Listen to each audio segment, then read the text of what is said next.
자, 심판에 대해서 계속 말씀하고 있습니다.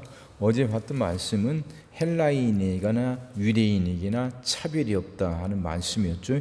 그게 9절 10절이었습니다. 9절 악을 행하는 각 사람의 영에는 환난과 공고가 있으리니 먼저는 유대인에게요 그리고 헬라인에게며. 악을 행하는 사람들은 그 행한 악에 맞게 환난과 공고가 있는데 그건 유대인이고 헬라인이고 구별이 없다 그 말이에요. 10절은 선을 행하는 각 사람에게는 영광과 존귀와 평강이 있으리니 먼저는 유대인에게요 그리고 헬라인에게라. 똑같아요. 이제 선을 행하니까 영광과 존귀와 평강이 있죠. 그것은 유대인이나 헬라인이나 구별이 없다 그 말입니다. 그럼 왜 유대인, 헬라인 이야기를 자꾸 그렇게 하는가? 왜 이렇게 나눠서 유대인과 헬라인을 나눠서 왜 자꾸 이야기를 하는가? 유대인들은 율법을 받은 사람들이고 헬라인들은 율법을 받지 않은 사람들이에요. 율법을 받았다는 말은 규칙을 안다는 의미죠. 규칙을.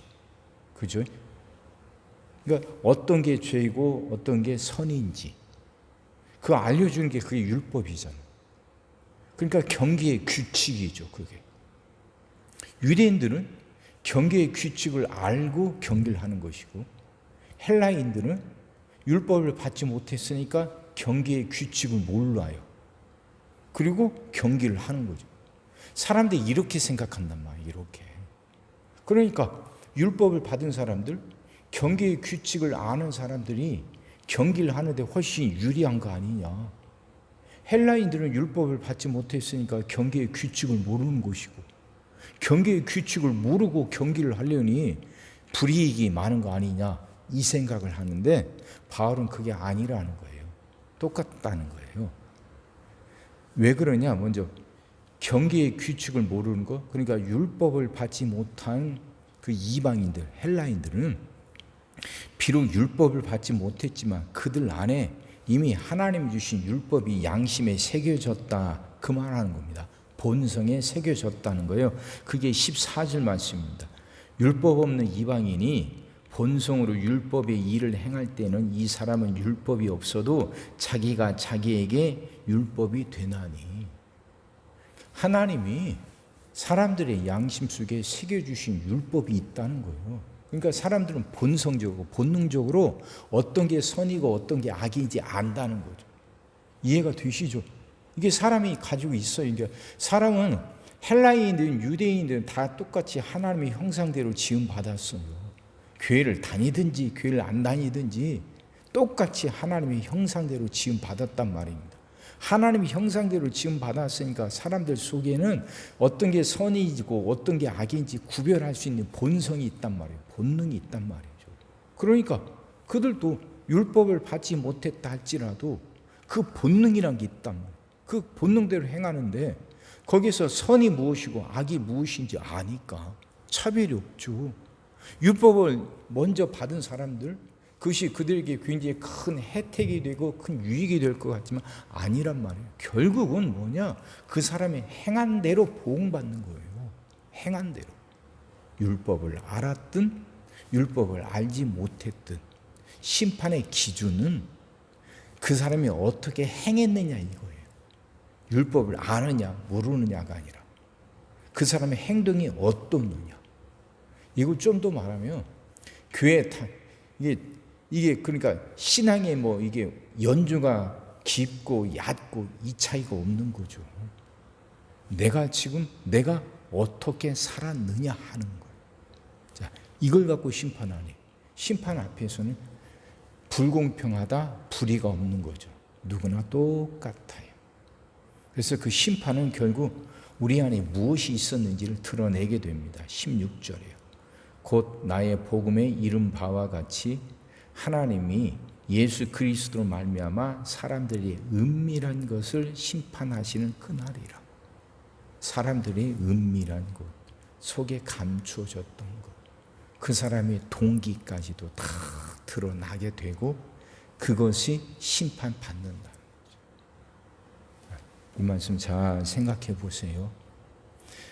사람들은 행동을 하는데 행동을 하게 하는 동기가 있습니다. 근데 동기가 달라도 겉으로 드러난 행동은 똑같을 수 있어요. 겉으로 드러난 행동. 내가 누군가를 도와줘요. 도와주는 행동. 그건 겉으로 드러나죠. 그건 똑같은데 그 사람을 도와주는 동기가 달라요. 정말 진심으로 그 사람을 위해서 도울 수도 있고 그 사람을 도움으로 해서 내게 생겨날 뭔가 또 다른 이익, 그걸 생각하고 도울 수도 있어요. 동기가 다르잖아요. 근데 사람들은 그 숨겨진 동기를 보질 못해요. 그게 사람의 한계죠. 겉으로 드러난 행동, 이것만 놓고 평가를 해요. 근데 똑같을 수는 없잖아요.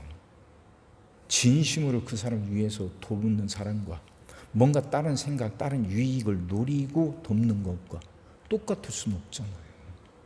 하나님은 그걸 판단하신다는 거예요. 그러니까 내 동기가 선하도록 나를 다듬어 가야 되는 거죠. 사람들은 속일 수 있지만 하나님은 속일 수가 없죠. 하나님은 우리 중심을 꿰뚫어 보시는 분이니까. 그러니까 언제나 그게 내 동기가 선해야 돼요. 내 모든 것을 다 보시는 분인데 그 하나님 앞에서는 감출 수도 없고 포장할 수도 없고 있는 그대로 다 드러나는 건데, 그러면 그 하나님 앞에서 잘했다 칭찬 받으려면 내 동기부터 이걸 바꿔야 되는 거죠. 동기가 선하도록 자꾸 자기를 다듬어 가야 되고 자기를 고쳐 가야 되는 거죠. 그 고쳐가는 힘이 바로 말씀이죠. 그렇게 고쳐갈 수 있도록 도와주신 분이 성령님이죠. 근데 중요한 건 내 생각이란 말이에요. 내 생각. 내 안에 그런 생각이 있어야 말씀도 들어와서 깨달아지고 성령님도 내 안에서 역사하시고 나를 도와주셔요. 근데 내 안에 그런 생각이 없다면 말씀을 들어도 깨닫지 못합니다. 성령님이 돕고 싶어도 도울 수가 없습니다.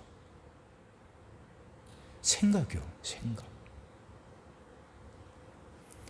말씀을 계속 읽어가고 말씀을 계속 들으면서요, 정말 우리가 마음속에 품어야 될 게 생각이요. 생각이 바뀌어야 돼요. 이게 바뀌어야 말씀도 살아 역사하고 성령님도 내 안에서 역사하시는 거예요. 하나님 앞에서는 숨기고 감추고 포장할 수 있는 게 하나도 없습니다. 하나님 나를 심판하실 때 겉으로 드러난 내 행동만 놓고 판단하시는 분이 아닙니다. 하나님은 어리석지 않아요. 하나님은 진심을 꿰뚫어 보셔요. 그래서 내 숨은 동기까지 헤아리셔서 심판을 하셔. 그럼 내 동기가 언제나 선하도록 자기를 고치고 다듬어 가야죠. 그리고 또 심판하실 때는 우리를 위해서 죽으신 예수 그리스도, 우리를 살리시려고 피를 흘리신 예수 그리스도, 그분이 함께 하셔요. 그럼 이건 우리한테 굉장히 큰 위로가 되지 않습니까? 예?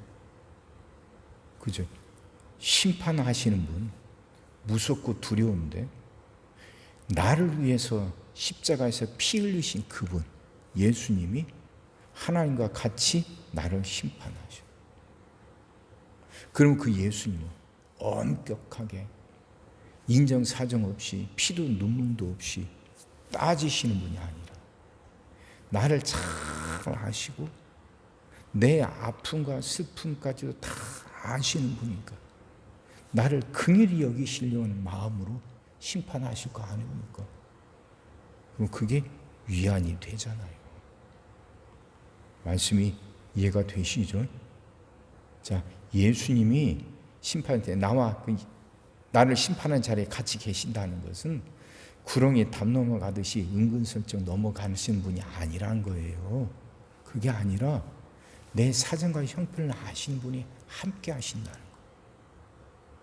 우리도 바르게 서고 제대로 하려고 하는데도 자기 마음과 뜻대로 안 될 때 많잖아요. 인간이라는 게 얼마나 연약하고 어리석고 약한지 우리가 누구보다도 더 잘 알잖아요. 나는 정말 잘하고 싶은데 내 연약함이 있단 말이에요. 근데 이 약한 사탄이라는 내게 연약하고 날 어디를 건드리면 내가 넘어지고 무너지는지 누구보다도 잘 알아요. 이게 사탄이라는 놈이에요. 그래서 자기도 모르게 순간에 넘어질 수 있어. 그 넘어지고 나서야 아이고 정말 아이고 내가 또 넘어졌다면서 가슴 아프잖아. 이렇게 하고 싶지 않았는데 정말 잘하고 싶었는데 그 순간에 그냥 그게 걸려 넘어져서 또다시 잘못하고 또다시 이런 거 자기를 보면서도 가슴 아플 때 많잖아요. 언제까지 이렇게 살아야 되고 내가 정말 이거밖에 안 되는 거 그렇게 한탄할 때 많잖아요. 그게 우리잖아요. 근데 나를 심판하는 자리에 예수님이 같이 계신다는 건 그런 나를 아시는 주님이 함께 하신다는 의미예요. 그러면 위로가 되잖아요. 그럼 대충 살아도 된다는 말이 아니라 위로가 된단 말이야. 그래 그분이 함께 하시니까 또다시 해보지. 이 생각이 든다는 거예요. 이렇게 생각하라는 거예요. 이렇게. 그 주님이 계시니까 내게 또 기회를 주셔요. 그렇게 넘어진 나를 야단치고 비난하신 분이 아니라 다시 한번 해봐. 내가 네 마음 알아. 다시 한번 해봐. 이렇게 용기를 주시고 기회를 주시는 분이라고. 그러니 낙심하지 말고 절망하지 말라는 거예요. 이해가 되시죠? 심판이 있는데 교만하지 말고 내 숨은 동기까지 다 드러나니까 교만할 수가 없죠. 그리고 낙심하지도 말고 넘어져도 또다시 하면 돼. 주님이 우리를 이해하시니까 또 기회를 주셔. 그러니까 낙심하지 말고 또 도전하고 이러면서 살아가는 거예요. 이게 신앙생활이에요. 말씀이 이해가 되시기 바랍니다. 교만하지 맙시다. 심판이 있습니다. 두렵고 떨리는 마음으로 자신을 살펴보며 살아야 돼요. 그리고 연약한 자신을 발견할 때 낙심하고 절망하지 마세요. 그래도 주님이 또 기회를 주시고 그래도 주님 우리를 붙들어 주셔요. 그럼 또다시 도전하고 또다시 도전하는 거죠. 그렇게 살아서 하나님 앞에 섰을 때 잘했다 칭찬받는 여러분과 제가 되기를 주의 이름으로 축원합니다. 기도하겠습니다. 사랑의 주님, 말씀이 이해가 되게 하시고 깨달아지게 하시고 은혜가 되게 하여 주옵소서. 마지막 날 심판이 있다는 걸 잊지 않고 살아가게 하여 주옵소서. 그 심판 앞에서는 우리의 숨은 동기까지도 다 드러난다는 것, 누구도 하나님을 속일 수 없고 누구도 하나님 앞에 감출 수 없다는 것 이제 분명히 깨닫게 하셔서 겸손하게 교만하지 않고 겸손하게 자기를 살펴보고 은혜를 구하며 살아가게 하여 주시옵시고 넘어지고 자빠져도 주님이 다시 우리를 일으켜 세우실 수 있다는 거 알고 낙심하고 절망하고 포기하지 않고 또다시 일어서 도전하고 시도하며 살아가는 우리들 되게 하여 주옵소서. 하나님 참으로 말씀이 깨달아지게 하여 주시옵시고 깨달은 대로 살아갈 수 있도록 우리를 붙들어 주시옵소서. 오늘도 우리 모든 성도들 위해 기도합니다. 한 사람 한 가정 빠짐없이 일일이 찾아가셔서 오늘도 함께 하시고 은혜 내려 주옵소서.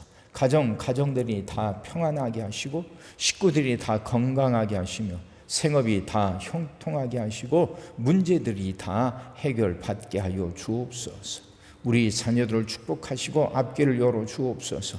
우리 자녀들이 하나님을 사랑하게 하시고 말씀을 지키게 하시며 하나님께 영광 돌리는 일꾼들로 살아가게 하여 주시옵소서. 하나님 우리에게 새날 주신 분임을 믿습니다. 성도들은 질병을 이겨내고 물질의 어려움을 극복하고 수많은 문제들을 해결하며 살아가는 그 새날을 살게 하시고 교회도 예배가 살아나 빈자리가 가득 채워지며 언제나 생명의 역사가 일어나는 그 새날을 살아가게 하여 주옵소서. 오늘도 모든 성도들 눈동자처럼 지키시고 복된 길로 인도하여 주옵소서. 믿사옵고 예수님의 이름으로 기도하옵나이다. 아멘.